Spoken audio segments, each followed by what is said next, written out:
Silang pendapat antara perwakilan Parpol dan PPLN mewarnai jalannya rapat pleno rekapitulasi penghitungan suara TPS Kuala Lumpur, Malaysia.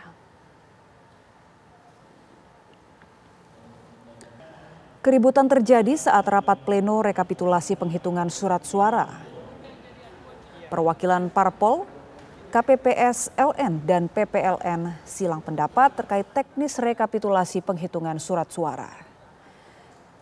Saksi Partai Keadilan Sejahtera mempertanyakan rapat pleno penghitungan suara TPS luar negeri Kuala Lumpur yang tidak menunggu penghitungan suara metode pos terlebih dahulu. Surat suara metode pos sendiri rencananya baru akan dihitung setelah tanggal 15 Februari, namun sesuai dengan rekomendasi Panwaslu luar negeri. Seluruh surat suara metode pos diminta untuk tidak dilakukan penghitungan.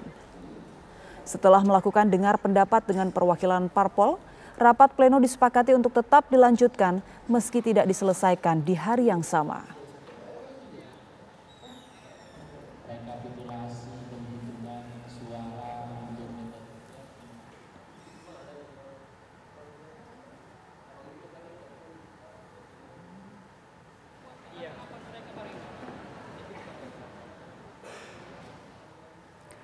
Pemirsa, rekomendasi Panwaslu luar negeri Kuala Lumpur meminta diadakannya pemungutan suara ulang. Dengan demikian penghitungan seluruh surat suara dari metode pos dan kotak suara keliling dinyatakan tidak diakui. Dan untuk mengetahui kondisi terkini dari rekomendasi Panwas luar negeri tersebut, kita sudah terhubung bersama Rizky Alfarizi selaku Ketua Panwas luar negeri Kuala Lumpur. Selamat pagi waktu Jakarta, Mas Rizky. Sebenarnya apa temuan Panwas Kuala Lumpur ini hingga pemungutan suara ulang direkomendasikan harus dilakukan? Oke, baik Mbak. Terkait dengan temuan kita, ini ada temuan pertama untuk di pos, itu terdapat dugaan pelanggaran administratif awalnya ya.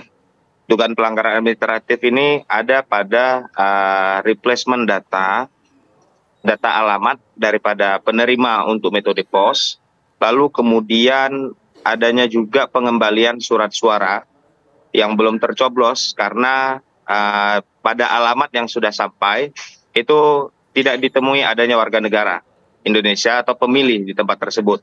Lalu kemudian adanya pengembalian surat suara tercoblos oleh satu orang, tapi dalam jumlah yang sangat banyak ke kantor pos Malaysia. Ditambah lagi adanya video yang mencoblos seperti itu. Sehingga adanya terlalu banyak kerawanan-kerawanan ini lalu kemudian kami kaji, dan ini juga berkaitan dengan terkaitnya data di awal ya, ketika masa Pantarlih. Waktu itu memang ada kasus di mana Pantarlih fiktif, sehingga proses pemutakhiran data tidak berjalan sebagaimana mestinya. Dan hari ini berdampak. Kemudian untuk KSK sendiri, di mana telah terjadi satu KSK, setiap KSK itu dipukul rata diberikan sebanyak 500 surat suara. Sedangkan per KSK, per kotak suara keliling tersebut, jumlah pemilihnya atau DPT-nya itu berbeda. Maka oleh karena itu, hal ini menjadi satu kerawanan dan dan juga menjadi dugaan pelanggaran administratif yang kemudian kami lakukan pengkajian sehingga kami putuskan agar tetap terjaga hak-hak masyarakat ya, untuk kemudian menjadi sebuah rekomendasi di mana kita putuskan pemungutan suara ulang dengan memutakhirkan data kembali terkait dengan metode KSK dan pos. Baik, terima kasih Ketua Panwas Luar Negeri Kuala Lumpur Rizky Alfarizi atas waktu dan informasinya.